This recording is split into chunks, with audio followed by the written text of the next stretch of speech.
Quando acordou, Teófilo Foreiro percebeu que estava numa rústica cama de madeira, envolto apenas num cobertor semelhante a uma lã grosseira.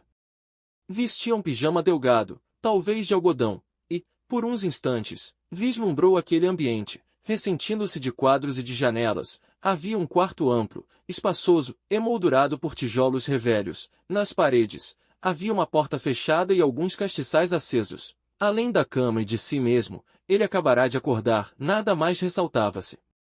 Por alguns instantes, perpassaram-lhe a memória, confusamente, algumas cenas. Via-se deitado noutro quarto, sem dúvida mais moderno, um hospital. À sua volta, estava algo que se assemelhava a um médico e a uma enfermeira. A observá-lo, viu que, a certa altura, o médico esforçava-se por reanimar o seu peito desnudo. Depois, percebeu que o doutor e a enfermeira o observavam com ares de pura impotência. "Está morto", disse o médico. "Chegamos tarde demais." Quem estava morto? Seria o próprio Teófilo? Por mais alguns instantes, Teófilo permaneceu com os olhos fechados, mas só lhe vinham à mente imagens desconexas e caóticas. Estava ele vestido com as vestes sacerdotais, celebrando uma missa em alguma igreja, estava num confessionário, a ouvir um penitente, estava a erguer hóstia, a orar num genuflexório, a caminhar por uma rua qualquer.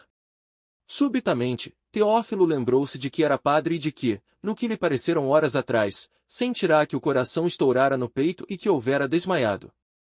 Depois, voltaram-lhe à memória as imagens confusas de si mesmo, numa cama de hospital, além da visão de algo semelhante à de um médico e de uma enfermeira, que se esforçavam por sobre o seu corpo, e, nada mais. O que estava acontecendo? Onde estava ele, agora? Lentamente, Teófilo despiu-se do cobertor, notou que não tinha chinelos, e assim, descalço, pôs os pés no piso de tijolo e dirigiu-se à porta, que estava trancada. Onde estaria? Sem saber como proceder, Teófilo voltou a esquadrinhar aquele quarto e comprovou, por fim, que nada havia além do que já vira. Por alguma razão, olhou por debaixo da cama, nada viu. Passados uns bons instantes, sentou-se na cama e foi, novamente, assaltado por imagens confusas. "Eu sou Teófilo", disse a si mesmo, em voz alta. "Sou o padre Teófilo Foreiro." Somente o silêncio cuidou de responder-lhe. Transcorreram alguns minutos ou horas. Não havia como saber. Que lugar era aquele? Onde se encontrava? Vagamente, veio-lhe à consciência a evocação de curvar-se perante um crucifixo, de ser ordenado por um bispo, de ser observado por uma bela jovem. Quem era ela? Por que aquela mulher lhe parecia a um só tempo familiar e desconhecida? Confuso, levantou-se mecanicamente, dirigiu-se à porta, agarrou a maçaneta e, desta vez, a porta se abriu. Assombrado, Teófilo ficou estático por um segundo. Depois, reagiu e atravessou o umbral. Viu que estava num corredor com não mais de 2 metros de altura, no qual a única porta era sua. Aqui e ali havia alguns candelabros presos às paredes e algumas velas acesas, mas isso era tudo. Teófilo olhou para a esquerda e para a direita e, em ambas as direções, o corredor acabava por mergulhar na escuridão. Desorientado, optou por seguir à direita. Enquanto caminhava, reparava que, periodicamente, a única coisa que quebrava a monotonia das paredes de tijolo eram os candelabros com as velas acesas, nada mais. De resto, só a escuridão. Também só se ouviam os próprios passos, pois o silêncio era total. Para onde o conduziria aquele corredor? Por que não havia outras portas, quartos ou salas? Novamente, por tempo indeterminado, Teófilo caminhou na débil penumbra, até que, finalmente, vislumbrou uma porta fechada, agarrou a maçaneta com as mãos e abriu-a. No cômodo, onde não havia janela, nada se via. Não havia, sequer, o que quer que seja fixado às paredes.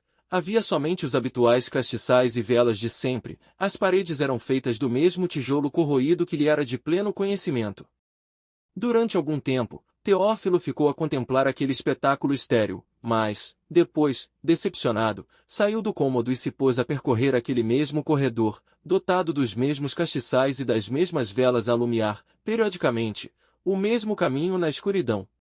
Depois de muito deambular em silêncio, ouvindo unicamente os próprios passos sobre a pedra, encontrou, a certa altura, outra porta. Curioso, dela aproximou-se e a descerrou, mas somente para encontrar o mesmo espetáculo do cômodo anterior, nada, tão somente mais um cômodo vazio. Passado um bom tempo, Teófilo já não mais sabia o quanto havia deambulado por aqueles sombrios corredores, que não pareciam ter fim. Num certo instante, sentiu-se cansado e, ali mesmo, no corredor, sob as velas de um candelabro, encolheu-se no chão e adormeceu. Quando acordou, tudo permanecia como antes, a mesma luz de velas, o mesmo corredor semi-escuro, o mesmo silêncio. Teófilo pôs-se, de novo, a caminho e, passado algum tempo, apareceu-lhe uma porta, abriu-a e voltou a deparar-se com apenas paredes de tijolo e chão de pedra, nada mais. Perplexo, o homem prosseguiu, caminhando e caminhado, de vez em quando, a monotonia das paredes do corredor era rompida por uma porta. Ele, de supetão, a abria, mas tão somente para encontrar os mesmos cômodos vazios. O que seria aquilo? Onde estava ele? Certa vez, desesperado, gritou, mas as paredes limitaram-se a devolver o eco do seu brado, nada mais. Passaram-se novos tempos sem que se pudesse saber a sua dimensão, talvez horas, talvez dias, talvez semanas, não havia como calculá-lo, porque o ambiente em que circunscrito Teófilo não se alterava, eram sempre os mesmos corredores vazios e obscuros, sempre os mesmos candelabros e suas mesmas velas, sempre as mesmas portas que, ao abrirem-se, davam espaço a âmbitos vazios, sempre aquele mesmo silêncio. Por vezes, Teófilo sentia-se cansado e simplesmente adormecia no chão de um quarto e, ao despertar, saía do cômodo para continuar a mesma peregrinação pelos corredores. Certa feita, todavia, algo aconteceu. Encontrou uma porta desconhecida e, ao abri-la, deparou-se com o previsível espaço vazio, mas, ao rastrear o ambiente, notou a presença de um envelope de carta branco, caído no chão, enfurnado num canto. Estranhando tudo aquilo, Teófilo abriu o envelope e nele encontrou um papel dobrado, aberta. A folha dizia-lhe: Teófilo Foreiro, estás morto e estás no inferno. O homem ficou estupefato com o conteúdo daquela missiva. Olhou-a de todos os lados e constatou que a sentença exposta houvera sido escrita à mão, desenhada numa letra que lhe era desconhecida. Nada mais. Assombrava o fato de que a mensagem era a si dirigida, confirmando aquilo de que já suspeitava, a sua própria morte, enquanto deambulava pelos gélidos corredores, e que exprimia uma condenação irremissível. Cansado de tanto caminhar, Teófilo sentou-se no chão e ficou a olhar para a página. Quem havia escrito aquilo? Teria sido Deus? Teria sido o diabo? Algum outro ser sobre-humano? Ali sentado, refletiu sobre as recordações que lhe vinham à mente em rajadas caóticas. Veio-lhe, enfim, o retorno da lembrança de que, quando vivo, havia sido sacerdote, de que, um dia, sofrera um infarto e morrera num hospital. O semblante de uma mulher bonita também lhe ocorria à mente, entretanto, por mais que se esforçasse, não conseguia identificá-la. Quem seria ela? Ali mesmo, sentado no chão frio, lembrou-se de que, quando era padre, falara muitas vezes do inferno como um lugar onde haveria fogo, enxofre, demônios e condenados, mas ali não havia nada daquilo. Estaria em algum lugar do inferno, por ele ignorado, e ao qual se chegava percorrendo aqueles corredores sombrios, seguindo uma direção aleatória. Nada disso importava. Ele nada entendia, meditando por muito tempo, mais uma vez, nunca ela sabia a extensão temporal, porque não havia uma forma de mensurá-la. Teófilo perguntou intimamente se merecia o inferno e, embora, a princípio, quisesse negá-lo, decorrido algum tempo, pensou que ali não se lhe era possível mentir como no mundo, e que o veredito caía-lhe à perfeição. Houvera sido um mau padre, de fato, tinha sido um péssimo padre, e um ser humano vergonhoso, estivera totalmente ao lado dos poderosos contra os fracos, permanecerá sempre ao lado dos ricos, em detrimento dos pobres, fincara-se todo o tempo em prol das potestades, mas em desfavor dos despossuídos, estivera sempre ao lado do status quo e, jamais, na companhia daqueles que o desafiavam, houvera sido, por toda a vida, um lambe-botas. O veredito, então, era irretocável, e não havia como justificar-se, ao invés de quando se está vivo, a mente, no inferno, somente nos permite externar a verdade, a isto, não nos é dado escapar. Durante muito tempo, Teófilo permaneceu deitado no chão gelado sem fazer nada, notou que, embora sentisse frio, Não sentia fome, reparou que as velas acesas no candelabro da parede jamais se consumiam e ofereciam sempre uma luz constante. Percebeu que nunca ouvia algum som distinto do de sua respiração. Sim, mesmo morto, ele respirava. O que havia de fazer? Alguma coisa? Estaria condenado a vaguear eternamente por aqueles corredores e quartos sem encontrar nada diferente do que tinha encontrado até então? Tomou novamente a folha de papel com a sentença e a leu.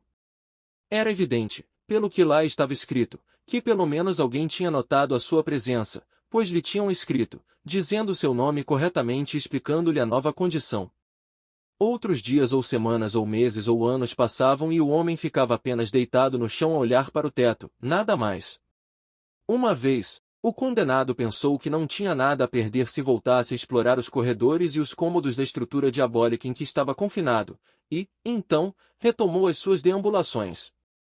Transcorreu, assim, mais um pouco do que se poderia chamar de tempo e nunca houve qualquer mudança em relação ao que Teófilo já sabia. Uma vez, sentado num corredor, o homem pensou se poderia suicidar-se batendo com a cabeça na parede, mas, mais uma vez, soube que era absolutamente inútil, pois, em se estando morto, mesmo que se queira, não se pode voltar a morrer. Noutra ocasião, Teófilo gritou o mais alto que pôde e só conseguiu ouvir alguns ecos de sua própria voz. Um dia é apenas uma expressão retórica, pois ali não havia dias nem noites. O homem entrou num novo quarto e encontrou despido de tudo, à exceção de um outro envelope de papel branco, deitado num canto, que Teófilo se apressou imediatamente a abrir. Ao fazê-lo, deparou-se com uma folha de papel que, ao ser desdobrada, estava em branco dos dois lados. O padre ficou a olhar para ela durante muito tempo, sem nada entender, e depois atirou-a ao chão.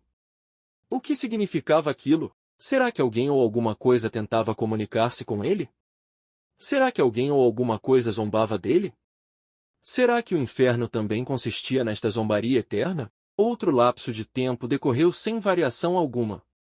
Certa feita, enquanto dormia no chão de algum cômodo vazio, ele sentiu que alguém lhe beijava a boca e, então, despertou.